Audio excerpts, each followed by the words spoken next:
Good morning, everybody. Wow. Good morning. It's wonderful to be back here at Johns Hopkins University. I almost came to Johns Hopkins to get a master's degree in public health. I already had a master's degree in social work, had been fighting the war against poverty, and wanted to go to another in-depth area, and got admitted here to the Grade School of Public Health. But along the way, I got involved in a highway fight, and that took me into another direction. Not so much the science of public health, but the political science. But just as I stood in front of the bulldozers then to stop a highway, I'm now prepared to stand in front of the sequester and the budget cuts to make sure we don't roll over our great institutions in this country that are determined to find the cures and containment of disease for today and the next century. I wanted to be here at Johns Hopkins University and Johns Hopkins Hospital to talk about this. Johns Hopkins is an internationally branded institution, the home over the years to 31 Nobel Prize winners, 2 of whom are actually practicing right now at the medical school. And it is here that people come from around the world and come from around the neighborhood to really be able to seek help, and either through the delivery of health care and also to the kind of research that is going on. And I wanted to come to Johns Hopkins because it is in seeing what they do here every day in every way to help the people of our community in Baltimore, people coming from around America, coming from around the world, to make sure that they have the resources they need to join to do their job. I'm delighted to be here with Dr. Rothman, the Dean of the School of Medicine, Ron Peterson, the head of the Hopkins Hospital, and then of course Dr. Collins, the head of NIH. They're here to really speak for what this institution and really what America needs. And then we have Jose, who's here to speak for the patients, really the people who come every day seeking help. And we want to join together, along with the young researchers here, to call for the full funding of the National Institutes of Health in our budget. We want to say no to the $1.5 billion cut in sequester. We want to say no to the slash and crash of reckless cuts to American biomedical research. Let me tell you the story. That last year, after we passed our appropriations of over $30 billion to fund NIH, to fund what we do at Bethesda and what we do in great institutions like Hopkins, along came something called Sequester, an across-the-board budget cut.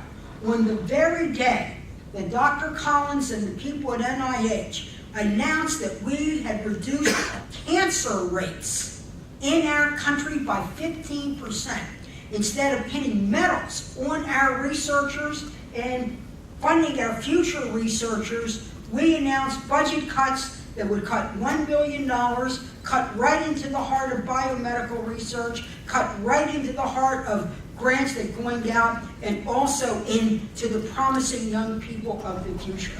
The very week that Dr. Collins was talking about 22 audacious grants in ophthalmology, well known to the people here at Wilmer, that those 22 audacious grants were to go to this generation of scientists to either treat blindness, cure blindness, or help with the consequences of traumatic injury, be it the war in Afghanistan or the war that goes on sometimes in our own neighborhoods.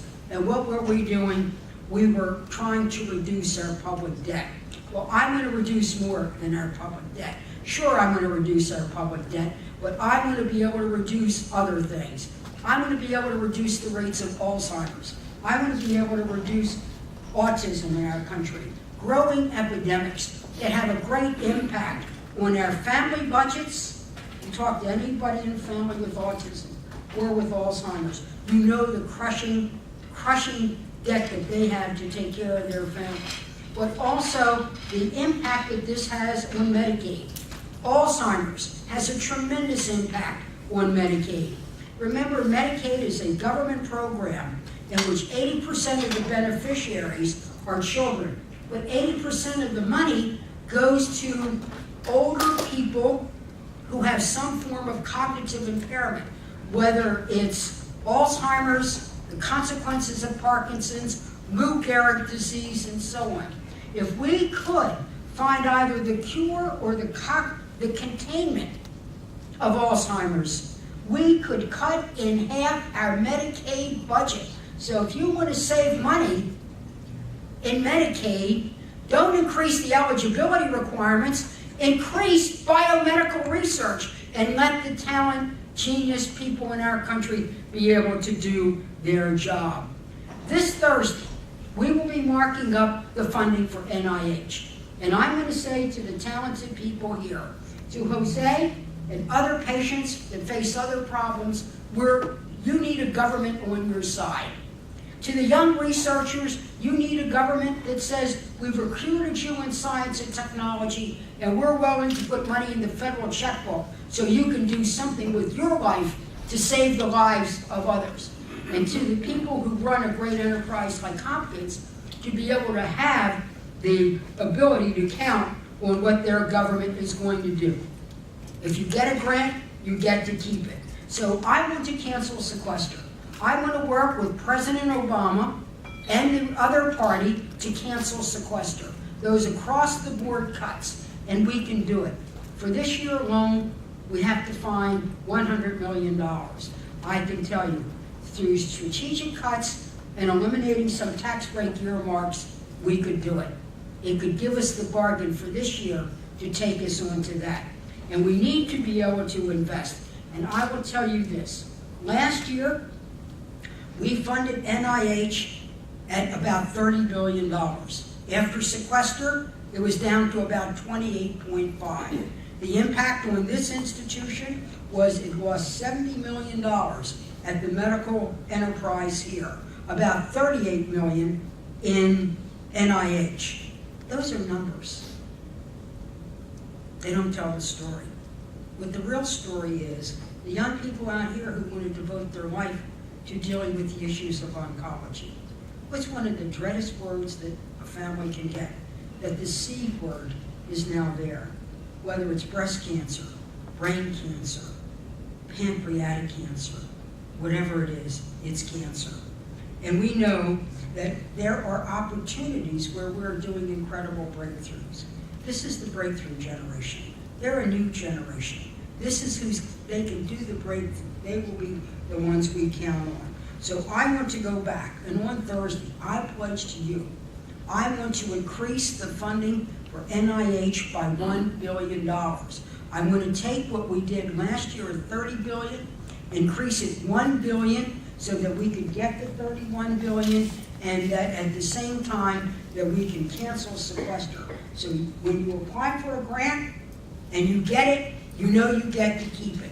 If you're a young person trying to plan your future, that your future is really in biomedical service, and really that it is a career that you could count on. And for the people who come to Hopkins, that they know that they've had, while they have a doctor at their bedside and a researcher in the lab working to help them, that they have a government on their side wanting to make sure that in the United States of America, we want to reduce not only our public debt, but we want to reduce these others. And most of all, we want to make sure that America continues to move ahead. So we're going to keep fighting, we're going to keep working, and the reason we do it so hard is because of what all these wonderful people do and what wonderful people count on. So God bless you, Johns Hopkins, and God bless America. I might not be Elizabeth Garrett, but I'm here to do my part. Thank you very much.